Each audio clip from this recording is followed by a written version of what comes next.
ओम श्री विष्णुवे नमः। आप सभी का हमारे चैनल में हार्दिक स्वागत और अभिनंदन है।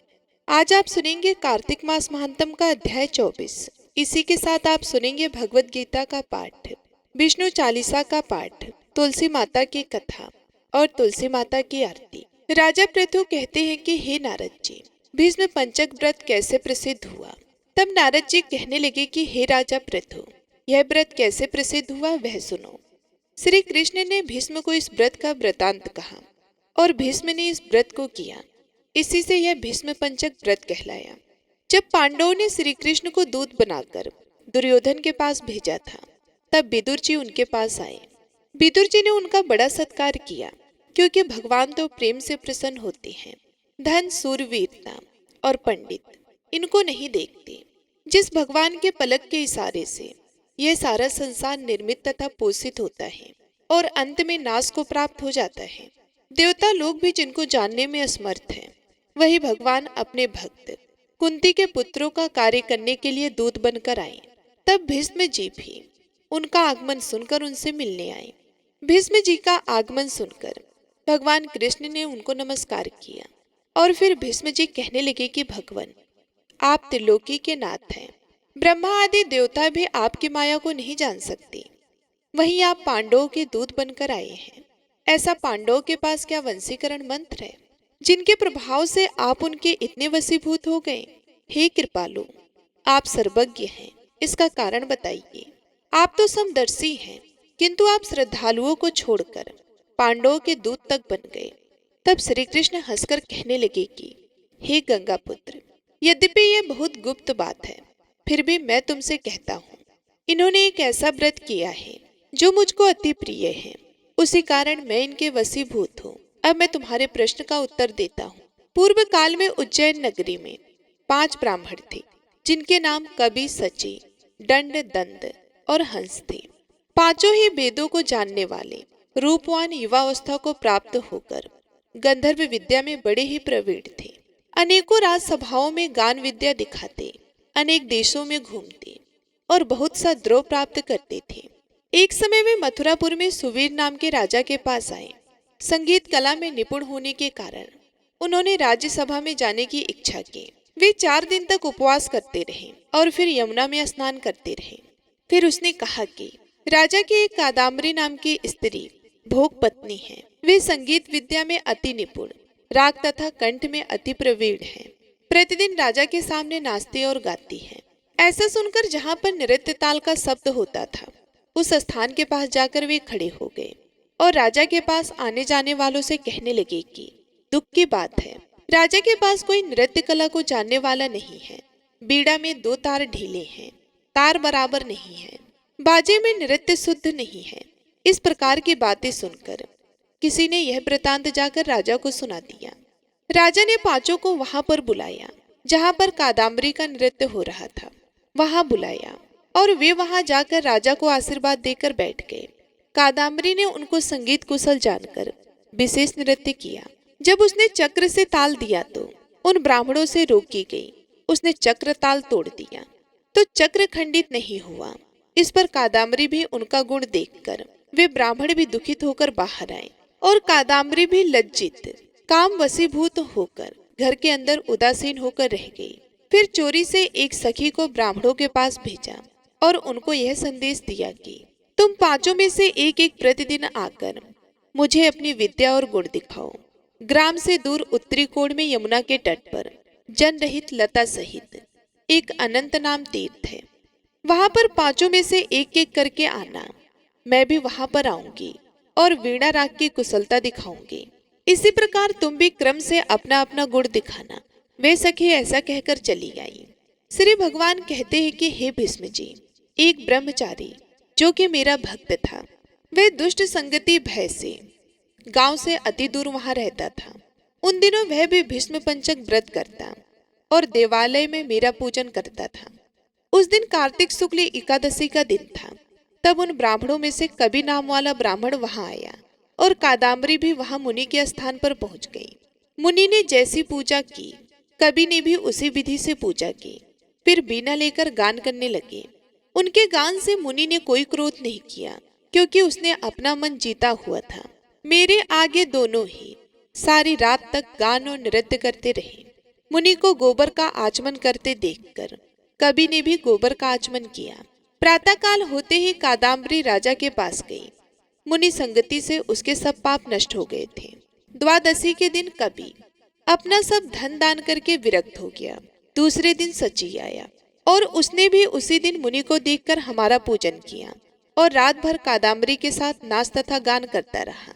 मुनि को गौमूत्र का आचमन लेते देखकर उसने भी गौमूत्र का आचमन लिया और प्रातः समय अपना सब धन आदि देकर वह भी विरक्त हो गया और कहने लगा कि जिस तरह कादम्बरी का नृत्य गान और रूप देखकर मुनि का मन विचलित नहीं हुआ, उसी प्रकार अपने मन को वश में रखना चाहिए। इसी तरह त्रयोदशी के दिन कादम्बरी को देखने के लिए दंड नाम वाला ब्राह्मण आया। उसने भी सब वैसा ही किया और प्रातः समय मुनि की तरह गौ के दूध को पीकर बैराग को प्राप्त हुआ। दंत नाम वाला ब्राह्मण आया और उसने भी मुनि को देखकर नमस्कार किया। ऐसे हंस नामी उस ब्राह्मण के सत्संग से हमारी पूजा की और मुनि के बचे हुए दही को खाकर विरक्त हो गया और धन आदि देकर तीर्थ यात्रा को चला गया। राजा ने कादम्बरी का मंदिर में जाना सुनकर उसको मकान में बंद कर दिया और फिर वे मंदिर में नहीं जा सके। हमारे सामने कार्तिक में गायन करने से कादम्बरी द्रौपदी हुई और हंस नाम का ब्राह्मण कार्तिक के महीने में आंवले के नीचे श्राद्ध करने से वे युधिष्ठिर हुआ। एकादशी के दिन जागरण करने से कवि नाम का ब्राह्मण मेरा अंश अर्जुन हुआ। सुच सहदेव और दंत नकुल हुआ। महापराक्रमी दंड भीमसेन हुआ। इस व्रत के प्रभाव से ही हम इनके वशीभूत हैं। अब तुम्हारे इस व्रत के करने से यह व्रत पंचक कहलाएगा। जो कोई मथुरा में इस व्रत को करेगा उसको हम स्वर्गलोक, ब्रह्मलोक, विष्णुलोक तथा बैकुंठ लोक देते हैं। नारद जी कहते हैं कि इस व्रत का वृतांत सुनकर भीष्म जी अति प्रसन्न हुए और सदैव वर्ष के वर्ष इस व्रत को करते रहे। इसी कारण इस व्रत का नाम भीष्म पंचक हुआ। जिस समय भीष्म जी वाड़ों की सैया पर पड़े थे तब भगवान कृष्ण उनके सम्मुख आए और जब तक देह का त्याग नहीं किया उनके सामने खड़े रहे। सारी रात भगवान के भजन आदि गाकर भगवान को जगाया। ब्रह्मवर्त धारण करके पीपल, तुलसी और आंवले का विधिवत पूजन करें। दही, चावल, गन्ना, मूली इनका दान करें। सूत से आंवला और पीपल को लपेटे।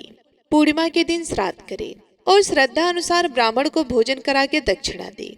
जय श्री कृष्ण। अब आप सुनिए भगवत गीता का यह महात्म। श्री महादेव जी पार्वती जी से कहते हैं कि अब 13वें अध्याय की अगाध महिमा का वर्णन सुनो। उसको सुनने से तुम बहुत प्रसन्न होगी।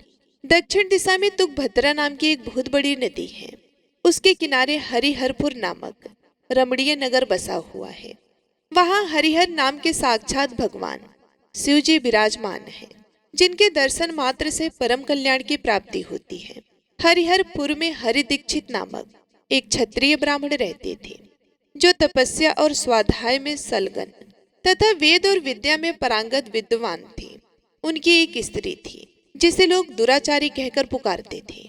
एक बार वह स्त्री वन में विहार कर रही थी।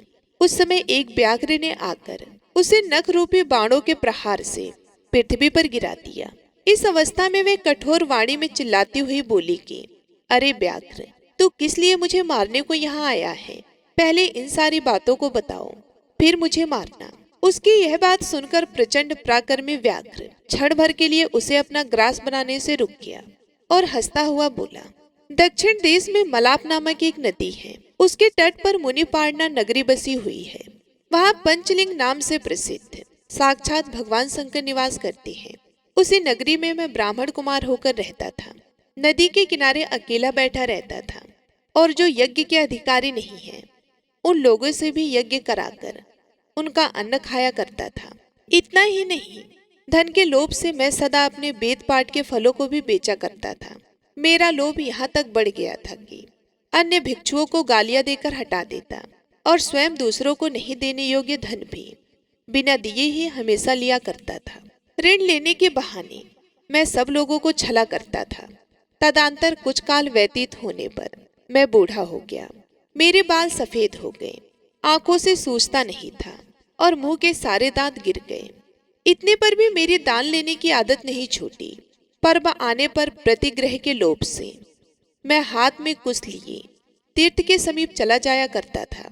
तत्पश्चात जब मेरे सारे अंग शिथिल हो गए, तब एक बार मैं कुछ धूर्त ब्राह्मणों के घर पर मांगने और खाने के लिए गया। उसी समय मेरे पैर में कुत्ते ने काट लिया। तब मैं मूर्छित होकर क्षण भर में पृथ्वी पर गिर पड़ा।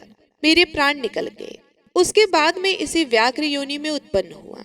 तब से इस दुर्गम वन में रहता हूँ तथा अपने पूर्व पापों को याद करके कभी धर्मिष्ठा महात्मा, यति साधु पुरुष तथा सती स्त्रियों को मैं नहीं खाता।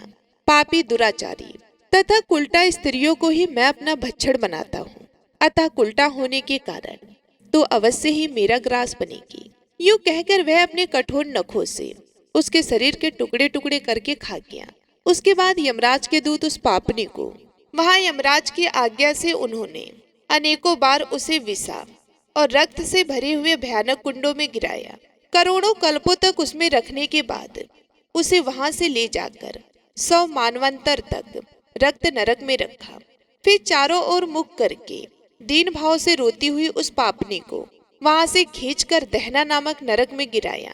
इस प्रकार घोर नरक यातना भोग चुकने पर वह महापापनी इस लोक में आकर चंडाल योनि में उत्पन्न हुई। चंडाल के घर में भी प्रतिदिन बढ़ती हुई वे पूर्व जन्म के अभ्यास से पूर्व व्रत पापों से प्रवृत्त रही। फिर उसे कोढ़ और राजयक्षमा का रोग हो गया। नेत्रों में पीड़ा होने लगी। फिर कुछ काल के पश्चात वे पुनः अपने निवास स्थान हरिहरपुर को गई, जहाँ भगवान शिव के अंतापुर की स्वामिनी जंका देवी विराजमान है। वहां उसने वसुदेव नामक एक पवित्र ब्राह्मण का दर्शन किया, जो निरंतर गीता के 13वें अध्याय का पाठ किया करता था। उसके मुख से गीता का पाठ सुनते ही वे चंडाल शरीर से मुक्त हो गई और दिव्य देह धारण करके स्वर्ग लोक में चली गई। अब आप सुनेंगे तुलसी माता की कथा, तुलसी चालीसा और तुलसी माता की आरती। अब आइए सुनते हैं कार्तिक स्नान की पहली कहानी, इल्ली और घुड़ की, जिसे कार्तिक के महीने में जरूर सुनना चाहिए। बोलो लक्ष्मीपति नारायण की जय हो। बहुत समय पहले की बात है, एक इल्ली और घुड़ रहा करते थे। दोनों में अच्छी दोस्ती थी। जहाँ भी जाते साथ साथ जाते। तो एक बार कार्तिक का महीना आया तो राजा की बेटी कार्तिक स्नान के लिए जा रही थी। तो इल्ली कहने लगी कि आओ घुड़, हम भी कार्तिक स्नान करते हैं।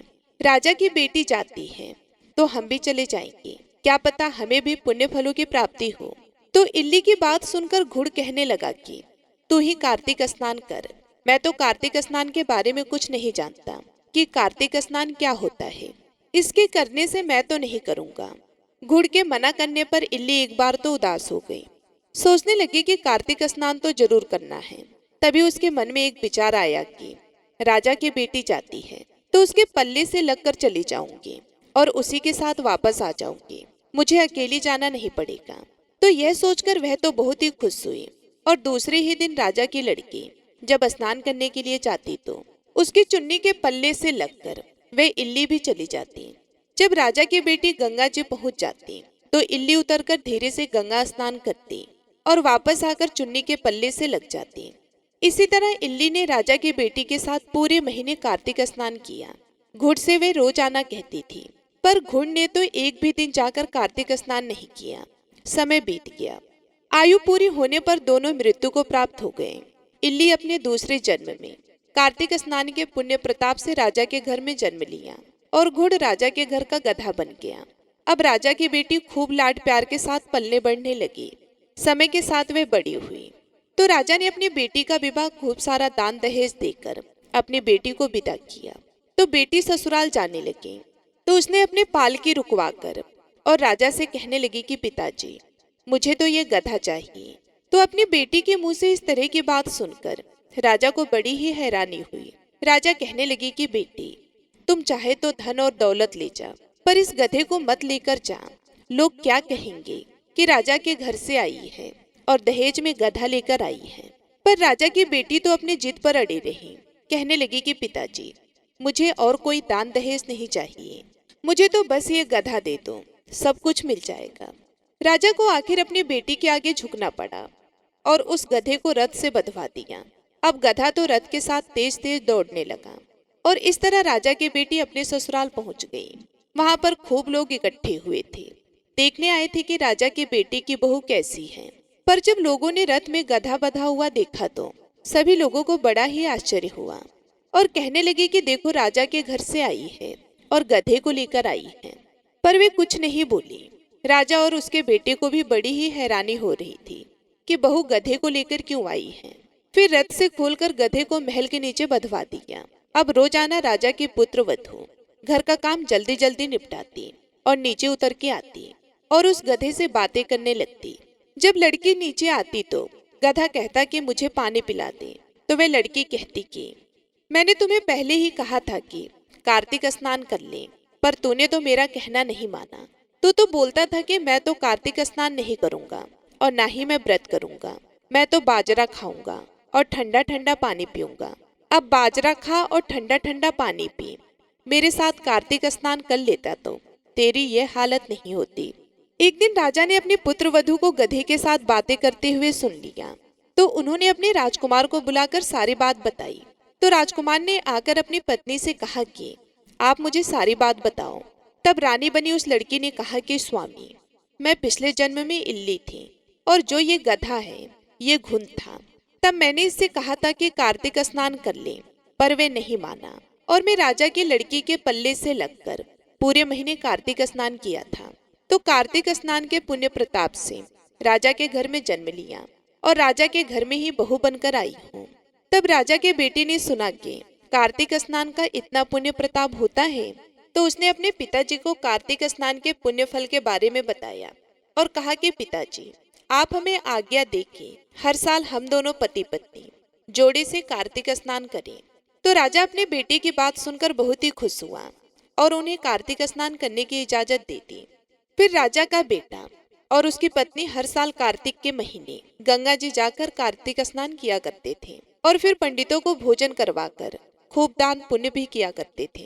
तो राजा ने सारी नगरी में कहलवा दिया कि जिस तरह मेरे बेटे और बहू कार्तिक स्नान करते हैं, उसी तरह सारी नगरी के लोग कार्तिक स्नान करें।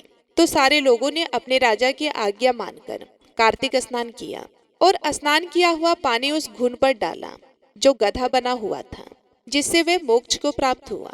हे कार्तिक भगवान, कार्तिक स्नान का जैसा पुण्य फल आपने इल्ली को दिया, वैसे सबको देना। जो भी कार्तिक स्नान करके आपकी इस कथा को श्रद्धा भाव से सुने, उसके सारी मनोकामनाएं पूर्ण करना। किसी गांव में एक साहूकार रहता था और उसका एक बेटा और बहू भी उसके साथ ही रहते थे। साहूकार की बहू कार्तिक मास में रोज सवेरे उठकर गंगा स्नान करने के लिए जाती। सुबह जल्दी जाते समय वे किसी भी पराये पुरुष का मुंह नहीं देखती थी। यह उसका रोज का नियम था। एक राजा का बेटा भी सुबह सवेरे गंगा स्नान करने के लिए जाया करता। वे हैरान होता कि मैं इतनी जल्दी उठता हूँ स्नान करने के लिए, लेकिन कोई तो है जो मुझसे भी जल्दी उठकर स्नान कर लेता है। कार्तिक माह के 5 दिन बचे थे कि एक दिन साहूकार की बहू तो स्नान करके वापस जा रही थी और उस समय राजा का वह बेटा स्नान करने के लिए आ रहा था। आवाज सुनकर बहू जल्दी जल्दी जाने लगी, लेकिन जल्दबाजी में उसकी माला मोजड़ी वहीं छूट गई। राजा के बेटे ने उसकी माला और मोजड़ी उठा ली और सोचने लगा कि जिस स्त्री की यह माला मोजड़ी इतनी सुंदर है, वह स्त्री खुद कितनी सुंदर होगी। तब उसने पूरे गांव में घोषणा करवा दी कि यह जिसकी माला और मोजड़ी है, वह 5 रात मेरे पास आएगी। साहूकार के बेटे की बहू ने कहलवा दिया कि मैं 5 रात आऊंगी, लेकिन किसी को साग भरने बैठा देना। राजा के बेटे ने एक तोते को पिंजरे में बंद कर गंगा किनारे पेड़ पर टांग दिया। बहू सुबह के समय आई, पहली पैड़ी पर पैर रखा और बोली कि हे कार्तिक के ठाकुर, राई दामोदर, 5 पांडु, 6ठे नारायण भिखम राजा, उस पापी को नींद आ जाए। राजा के बेटे को नींद आ गई। बहू नहा धोकर चलने लगी तो तोते से बोली कि सुआ सुआ, तेरे गल डालूंगी हीरा, मेरी साग भरियो बीरा। सुआ बोला कि कोई बीर भी साग भरता है क्या? वे फिर बोली सुआ सुआ, सुबह तेरे पग घालूंगी नेवर, साग भरियो मेरे देवर। सुआ ने कहा कि ठीक है भाभी, मैं तेरी साख रखूंगा। वह तो कहकर चली गई। राजा का बेटा हड़बड़ा कर उठा और सुआ से पूछा कि सुआ सुआ, वह आई थी, कैसी थी? सुआ बोला कि आभा की सी बिजली, होली की सी झल, केला की सी कामनी, गुलाब का सा रंग। अगले दिन राजा के बेटे ने सोचा कि आज मैं अपनी उंगली में चीरा लगाऊंगा इससे मुझे नींद नहीं आएगी। अगले दिन राजकुमार उंगली चीर कर लेट गया।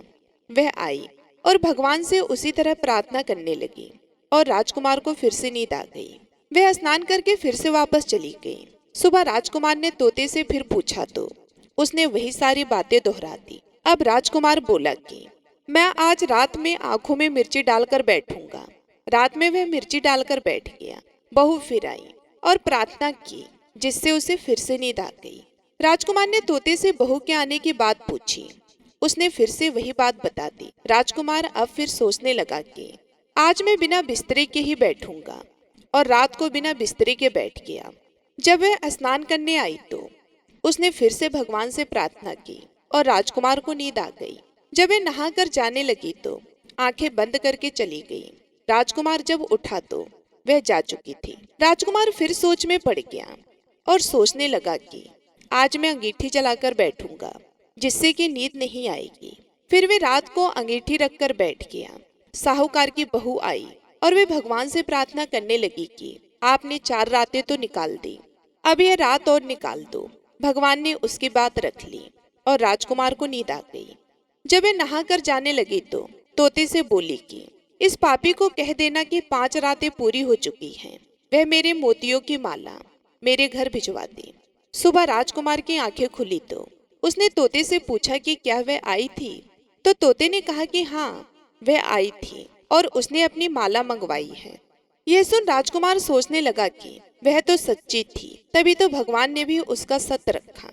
कुछ समय के बाद राजकुमार को कोढ़ हो गया। राजा ने ब्राह्मण को बुलाकर पूछा कि मेरे बेटे का शरीर क्यों जल रहा है। ब्राह्मण ने विस्तार से सारी बात राजा को बताई कि इसने क्या किया था। ब्राह्मण ने कहा कि इसने पतिव्रता स्त्री पर बुरी नजर डाली, इसलिए यह इस रोग से पीड़ित हुआ है। राजा ने इसके ठीक होने का उपाय पूछा तो ब्राह्मण ने कहा कि ये उस साहूकार की बहू को धर्म की बहन बनाए और रोज उसके नहाए हुए जल से यह स्नान करे, तब यह ठीक हो सकता है। राजा साहूकार की बहू की माला लेकर साहूकार के घर गया और बोला कि यह माला आपके पुत्र वधू की है, इसे ले और आपकी बहू के नहाए हुए जल से मेरे बेटे को नहला दे। साहूकार बोला कि वह तो किसी पराये पुरुष का मुंह तक नहीं देखती, आप उसे इस नाली पर बिठा दीजिए। जब वह ऊपर नहाएगी तब नीचे इस नाली के पानी से आपका पुत्र नहा लेगा। राजकुमार ने ऐसा ही किया और कुछ समय बाद उसका शरीर चंदन सा हो गया। हे पंच भिखु देवता, जैसे आपने साहूकार की पुत्र वधू का सत्य रखा, वैसे ही सभी का रखना। पूनो नहाई पड़वा नहाई, 5 रतन पंच तीरथ, पंच भीखम नहाई। 1 टका मेरी गांठ में सुनियो रघुराई, आधे का लाई आंवला आधे की राई। राई दामोदर सांवला, जिसने सृष्टि रचाई। राजा के घर उतरी पुतरी बन आई, राजा लाया ब्याह के रानी बनाई। 4 चक्कर 4 मक्कर 4 दिए की लौ। मैं तुझसे पूछूं श्री कृष्ण जी, कब निस्तारा होए। जब आएगा कार्तिक का महीना, तब निस्तारा होए। प्रेम से बोलिए कार्तिक के राई दामोदर की जय। अब आप सुनेंगे तुलसी माता की कथा और तुलसी माता की आरती। एक बार एक गांव में एक बुजुर्ग महिला रहा करती थी। वह बहुत ही पूजा पाठ किया करती थी। वह रोज तुलसी माँ की पूजा करती थी। वह बुजुर्ग महिला रोज तुलसी माता से कहती कि हे तुलसी माँ, तुम मुझे बहू दो, पीताम्बर की धोती दो, मीठा मीठा ग्रास दो, बैकुंठ में वास दो, चटक की चाल दो, पटक के मौत दो, चंदन का काट दो, रानी सा काज दो, दाल भात का भोजन दो, 11 की मौत दो और कृष्ण जी का कंधा दो। वह बुजुर्ग महिला हर महीने में तुलसी माता की रोज पूजा करती और उनके विरले को रोज सींचती। तुलसी माता बुजुर्ग महिला की बात सुनकर धीरे धीरे सूखने लगी। तभी भगवान श्री कृष्ण जी ने देखा कि तुलसी माता सूख रही हैं और तभी एक दिन भगवान श्री कृष्ण तुलसी माता जी के पास प्रकट हुए और भगवान श्री कृष्ण जी ने तुलसी माता से पूछा कि तुम क्यों सूख रही हो। सभी महिलाएं तुम्हारी पूजा करती हैं और तुमको रोज सींचती हैं, लेकिन फिर भी तुम सूखती जा रही हो, इसका कारण क्या है। जिसके बाद तुलसी माता ने भगवान श्री कृष्ण जी से कहा कि हे प्रभु, एक बुजुर्ग महिला मेरे पास रोज आती है और रोज एक ही बात बोलती है। कहती है कि हे तुलसी माता सबकी दाता, मैं तेरा बिरला सींचती हूँ, तुम मुझे बहू दे, पीताम्बर की धोती दे, मीठा मीठा ग्रास दे, बैकुंठ में वास दे, चटक के चाल दे पटक के मौत दे, चंदन का काट दे, रानी सा रास दे दाल भात का भोजन दे, 11 के मौत दे और कृष्ण जी का कंधा दे। मैं उस बुजुर्ग महिला की सारी मनोकामनाएं पूरी कर सकती हूँ, लेकिन उसकी एक मनोकामना पूरी नहीं कर सकती। मैं कृष्ण जी का कंधा कहाँ से दूंगी? भगवान श्री कृष्ण जी तुलसी माता की बात सुनकर जोर जोर से हंसने लगे और फिर भगवान श्री कृष्ण जी ने तुलसी माता जी से कहा कि तुम चिंता मत करो, जब एक बुजुर्ग महिला की मृत्यु होगी तब मौके पर मैं उसको कंधा दे दूंगा। अब सुबह जब वह पूजा करने आए तब कह देना कि सब कुछ तुम्हें मिल जाएगा। कुछ दिनों बाद वह वृद्ध महिला ठोकर खाकर रास्ते में गिरकर मर गई। पूरे गांव के सभी लोग आए और उस महिला को सभी लोग धर्मात्मा मानते थे। उसको तुलसी जी की डोकरी कहते थे। उसके परिवार में कोई भी नहीं था, इसलिए गांव वाले ने ही उसके अंतिम संस्कार करने की योजना बनाई और उसे नहलाकर जब बैकुंठी पर बिठाने के लिए उसे उठाने लगे तो उसका मृत शरीर इतना भारी हो गया था कि उसे कोई उठा ही नहीं पाया। यह सब देखकर वहां के सभी लोग तरह तरह की बातें करने लगे और कहने लगे कि यह इतना पूजा पाठ करती थी, हर समय माला फेरती थी, इसलिए यह इतनी भारी हो गई है। वे पूरे गांव में चर्चा होने लगी कि डोकरी माई कोई भक्ति नहीं करती थी, यह छल कपट करती थी। हम जिसे धर्मात्मा समझते थे वह पापी है जो कि किसी से भी नहीं उठ पा रही है। यह इसके कर्मों की सजा है। इधर भगवान ने सोचा कि मेरे भक्तों की निंदा हो रही है, इसलिए भगवान ने बूढ़े ब्राह्मण का भेष धारण करके वहां पर आए और वहां पर एक व्यक्ति से पूछने लगे कि यहाँ पर इतनी भीड़ क्यों लगी है, जिससे लोग कहने लगे कि यह डोकरी माई मर गई है और पाप इतना था कि जिससे ये उठ नहीं पा रही हैं। सब उठा उठा कर थक गए। तब ब्राह्मण ने कहा कि मुझे एक बात डोकरी के कानों में कहने दो, फिर वे देखो कैसे उठती हैं। तो सभी लोगों ने कहा कि आप भी प्रयास करके देख लीजिए। तब भगवान ने उस वृद्ध महिला के कानों में कहा कि हे डोकरी माई, देखो मैं आ गया हूँ। और जो डोकरी पूजा करते समय शब्द कहती थी वह शब्द उसके कानों में कहने लगे, तू बिड़ला सींच तेरा मैं करूँ निस्तारा, मेरा डोकरी माई बहू ले, बेटी ले पोता ले, लड्डू ले पीताम्बर की धोती ले, गहना ले घी का घड़ा ले, मीठा मीठा खीर और पूड़ी ले, दाल भात का भोजन ले, धन दौलत ले बेटा पोता को ले, काम ले तुलसी को पताका ले, मुंह में गंगा जल ले, 11 के दिन ले, चंदन को दाग ले, श्री कृष्ण जी का कंधा ले। इतना सुनते ही डोकरी हल्की हो गई। भगवान ने बोला आओ और उसको उठाओ। भगवान ने हाथ लगाया और डोकरी उठ गई। सबको बड़ा ही आश्चर्य हुआ। उसे खूब धूमधाम से ले जाया गया। भगवान उसे अपने कंधे पर ले गए। पूरे गांव में इसकी चर्चा होने लगी, जिससे उसको मुक्ति मिल गई और वह बैकुंठ में चली गई। सभी लोग देखते रहे। सभी लोगों ने देखा कि शमशान घाट तक तो ब्राह्मण साथ ही आया था, लेकिन अब वह दिखाई नहीं दे रहा। इससे लोगों को समझ में आ गया कि वो कोई और नहीं, स्वयं भगवान बूढ़े ब्राह्मण के रूप में आए थे। बोलिए श्री राधा कृष्ण भगवान की जय। बोलिए श्री तुलसी शालिग्राम जी की जय। अब आइए सुनते हैं लप्सी और तपसी की कथा, जो कि हर व्रत के बाद में अवश्य सुनना चाहिए, क्योंकि ऐसा कहा जाता है कि बगैर लप्सी और तपसी की कथा सुने बगैर कोई भी व्रत कथा पूर्ण नहीं होता। तो आइए बड़ी ही श्रद्धा से लप्सी और तपसी की कथा को सुनते हैं। एक लप्सी था, एक तपसी था। तपसी हमेशा भगवान की तपस्या करता था। तपसी हमेशा भगवान की तपस्या करता था, लेकिन उसे चोरी करने की आदत थी। लप्सी हमेशा सवा सेर की लप्सी बनाता और पहले भगवान को भोग लगाता, उसके बाद में स्वयं भोजन करता। दोनों भाइयों का यही नियम था। तो एक दिन किसी बात को लेकर दोनों में कहासुनी हो गई। तो तपसी बोला कि मैं रोजाना भगवान की तपस्या करता हूँ, इसलिए मैं बड़ा हूँ। तो लप्सी बोला कि मैं रोज भगवान को सवा सेर की लप्सी का भोग लगाता हूँ, इसलिए मैं बड़ा हूँ। ऐसा कहते हुए दोनों जोर जोर से लड़ने लगे। तभी वहां से नारद जी गुजर रहे थे। दोनों को लड़ता हुआ देखकर वहां आए और उनसे पूछा कि तुम दोनों क्यों लड़ रहे हो। तो दोनों ने अपने आप को बड़ा बताया और साथ में बड़ा होने का कारण भी बताया। तो नारद जी बोले कि मैं तुम्हारा फैसला कर दूंगा, कल आऊंगा, बता भी दूंगा कि तुम दोनों में से कौन बड़ा है। दूसरे दिन लप्सी और तपसी नहाकर अपने रोज की भक्ति करने आए। तो नारद जी ने छुपकर 1.25 करोड़ की एक एक अंगूठी उन दोनों के आगे रख दी। जैसे ही भक्ति करते हुए तपसी की नजर उस अंगूठी पर पड़ी तो उसने चुपचाप उस अंगूठी को उठाई और अपने पैरों के नीचे दबा ली। लपसी की नजर अंगूठी पर पड़ी, लेकिन उसने ध्यान नहीं दिया। उसने पहले भगवान को भोग लगाया और फिर स्वयं भोजन करने के लिए बैठ गया। थोड़ी देर बाद नारद जी सामने आए तो दोनों ने पूछा कि अब बताओ, हम में से कौन बड़ा है। तो नारद जी ने तपसी से खड़ा होने के लिए कहा तो वे खड़ा हुआ तो उसके पैर के नीचे दबी हुई अंगूठी दिखाई दी। तो नारद जी ने तपसी से कहा कि तपस्या तो तुम रोज करते हो, लेकिन इतनी तपस्या करने के बाद भी तुम्हारी चोरी करने की आदत नहीं गई। ये अंगूठी मैंने ही तुम दोनों के आगे रखी थी। मैं ये देखना चाहता था कि तुम दोनों में से किसके मन में लालच है। तो तुझे तो अंगूठी दिखाई पड़ते ही झट से अपने पैरों के नीचे दबा ली। लेकिन लपसी का ध्यान अंगूठी पर जाने के बाद भी लपसी ने अंगूठी को नहीं उठाया और ना ही ध्यान दिया।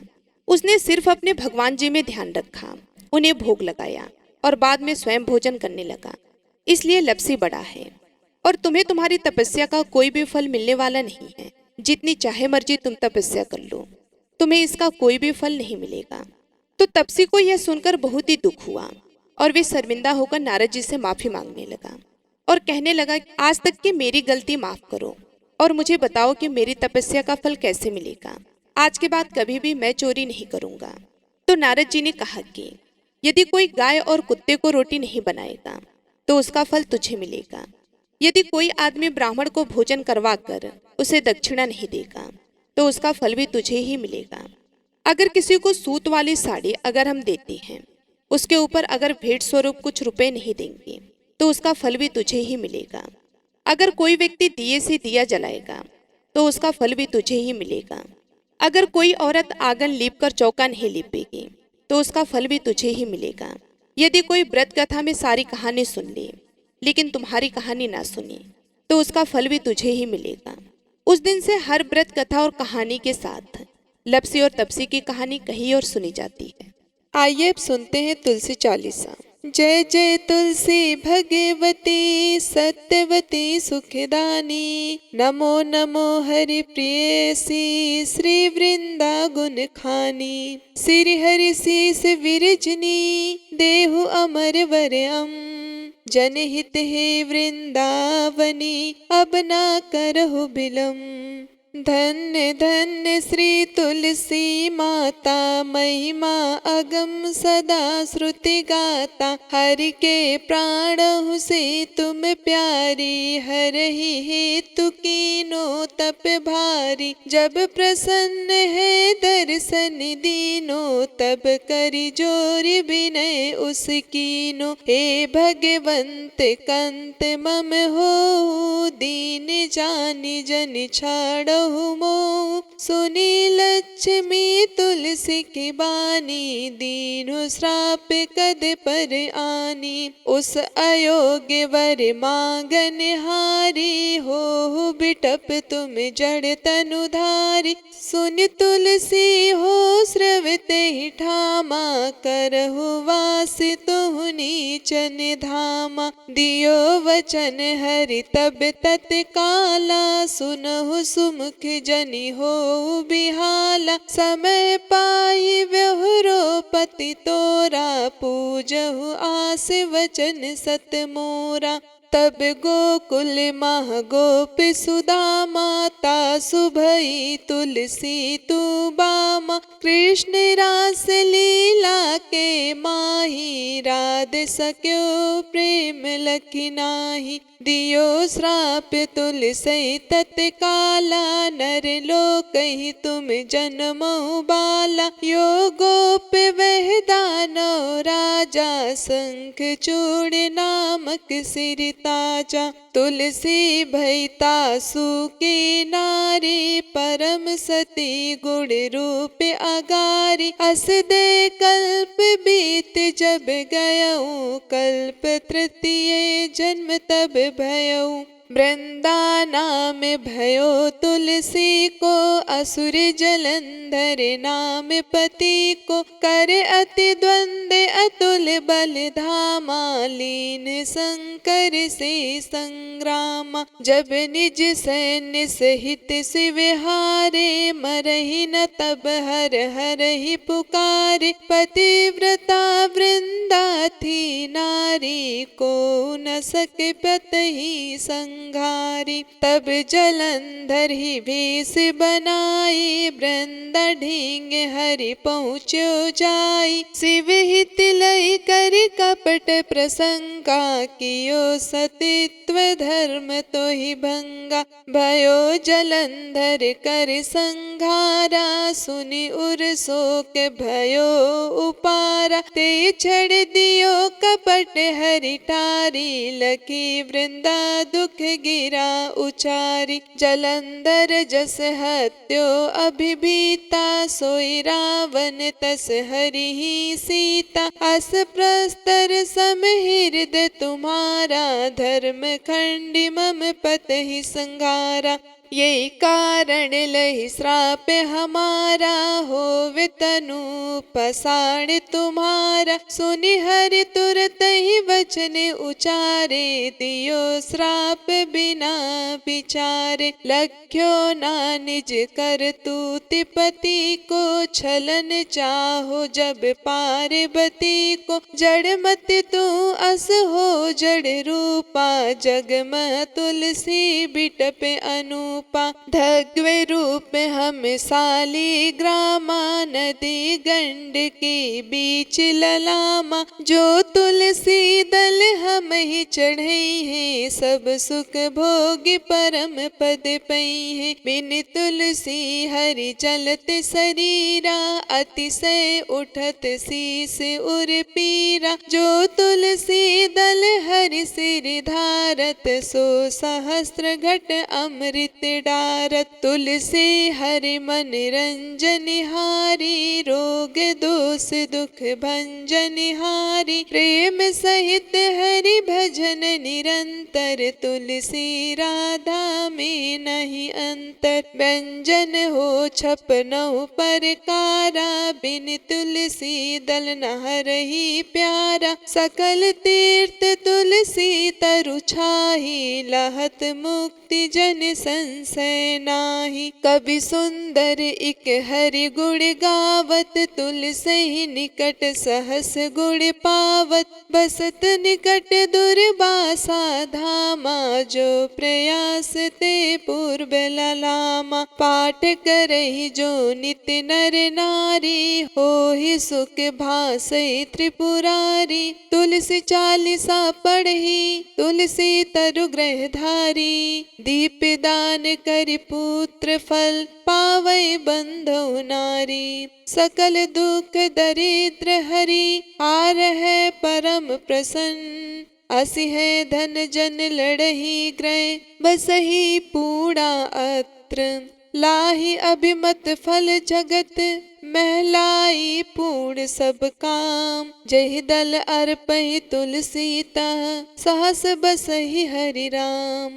तुलसी महिमा नाम लख, तुलसी सुत सुख राम। मानस चली सरच्यो, जगमह तुलसीदास। बोलिए तुलसी माता की जय, श्री हरि विष्णु की जय। अब आइए सुनते हैं लप्सी और तपसी की कथा, जो कि हर व्रत के बाद में अवश्य सुनना चाहिए, क्योंकि ऐसा कहा जाता है कि बगैर लप्सी और तपसी की कथा सुने बगैर कोई भी व्रत कथा पूर्ण नहीं होता। तो आइए बड़ी ही श्रद्धा से लप्सी और तपसी की कथा को सुनते हैं। एक लप्सी था, एक तपसी था। तपसी हमेशा भगवान की तपस्या करता था। तपसी हमेशा भगवान की तपस्या करता था, लेकिन उसे चोरी करने की आदत थी। लप्सी हमेशा सवा सेर की लप्सी बनाता और पहले भगवान को भोग लगाता, उसके बाद में स्वयं भोजन करता। दोनों भाइयों का यही नियम था। तो एक दिन किसी बात को लेकर दोनों में कहासुनी हो गई। तो तपसी बोला कि मैं रोजाना भगवान की तपस्या करता हूँ, इसलिए मैं बड़ा हूँ। तो लप्सी बोला कि मैं रोज भगवान को सवा सेर की लप्सी का भोग लगाता हूँ, इसलिए मैं बड़ा हूँ। ऐसा कहते हुए दोनों जोर जोर से लड़ने लगे। तभी वहां से नारद जी गुजर रहे थे। दोनों को लड़ता हुआ देखकर वहां आए और उनसे पूछा कि तुम दोनों क्यों लड़ रहे हो। तो दोनों ने अपने आप को बड़ा बताया और साथ में बड़ा होने का कारण भी बताया। तो नारद जी बोले कि मैं तुम्हारा फैसला कर दूंगा, कल आऊंगा, बता भी दूंगा कि तुम दोनों में से कौन बड़ा है। दूसरे दिन लपसी और तपसी नहाकर अपने रोज की भक्ति करने आए। तो नारद जी ने छुपकर 1.25 करोड़ की एक एक अंगूठी उन दोनों के आगे रख दी। जैसे ही भक्ति करते हुए तपसी की नजर उस अंगूठी पर पड़ी तो उसने चुपचाप उस अंगूठी को उठाई और अपने पैरों के नीचे दबा ली। लपसी की नजर अंगूठी पर पड़ी, लेकिन उसने ध्यान नहीं दिया। उसने पहले भगवान को भोग लगाया और फिर स्वयं भोजन करने के लिए बैठ गया। थोड़ी देर बाद नारद जी सामने आए तो दोनों ने पूछा कि अब बताओ, हम में से कौन बड़ा है। तो नारद जी ने तपसी से खड़ा होने के लिए कहा तो वे खड़ा हुआ तो उसके पैर के नीचे दबी हुई अंगूठी दिखाई दी। तो नारद जी ने तपसी से कहा कि तपस्या तो तुम रोज करते हो, लेकिन इतनी तपस्या करने के बाद भी तुम्हारी चोरी करने की आदत नहीं गई। ये अंगूठी मैंने ही तुम दोनों के आगे रखी थी। मैं ये देखना चाहता था कि तुम दोनों में से किसके मन में लालच है। तो तुझे तो अंगूठी दिखाई पड़ते ही झट से अपने पैरों के नीचे दबा ली। लेकिन लपसी का ध्यान अंगूठी पर जाने के बाद भी लपसी ने अंगूठी को नहीं उठाया और ना ही ध्यान दिया। उसने सिर्फ अपने भगवान जी में ध्यान रखा, उन्हें भोग लगाया और बाद में स्वयं भोजन करने लगा। इसलिए लपसी बड़ा है और तुम्हें तुम्हारी तपस्या का कोई भी फल मिलने वाला नहीं है। जितनी चाहे मर्जी तुम तपस्या कर लो, तुम्हें इसका कोई भी फल नहीं मिलेगा। तो तपसी को यह सुनकर बहुत ही दुख हुआ और वे शर्मिंदा होकर नारद जी से माफी मांगने लगा और कहने लगा, आज तक की मेरी गलती माफ करो और मुझे बताओ कि मेरी तपस्या का फल कैसे मिलेगा। आज के बाद कभी भी मैं चोरी नहीं करूंगा। तो नारद जी ने कहा कि यदि कोई गाय और कुत्ते को रोटी नहीं बनाएगा तो उसका फल तुझे मिलेगा। यदि कोई आदमी ब्राह्मण को भोजन करवा कर उसे दक्षिणा नहीं देगा तो उसका फल भी तुझे ही मिलेगा। अगर किसी को सूत वाली साड़ी अगर हम देते हैं, उसके ऊपर अगर भेंट स्वरूप कुछ रुपए नहीं देंगे तो उसका फल भी तुझे ही मिलेगा। अगर कोई व्यक्ति दिए से दिया जलाएगा तो उसका फल भी तुझे ही मिलेगा। अगर कोई औरत आंगन लीप कर चौका नहीं लीपेगी तो उसका फल भी तुझे ही मिलेगा। यदि कोई व्रत कथा में सारी कहानी सुन ले लेकिन तुम्हारी कहानी ना सुनी तो उसका फल भी तुझे ही मिलेगा। उस दिन से हर व्रत कथा और कहानी के साथ लपसी और तपसी की कहानी कही और सुनी जाती है। प्रेम से बोलिए तुलसी माता की जय, माता लक्ष्मी की जय, भगवान विष्णु जी की जय। यह थी आज के कार्तिक मास के महंतम की कथा। आशा करती हूँ आपको आज की ये कथा पसंद आई होगी और आप हमारे आने वाली वीडियो का भी इंतजार करेंगे। आप सभी का दिन शुभ एवं मंगलमय हो, इसी कामना के साथ मैं आप सभी लोगों से विदा लेती हूँ। मिलती हूँ मैं आप सभी लोगों से अगले वीडियो।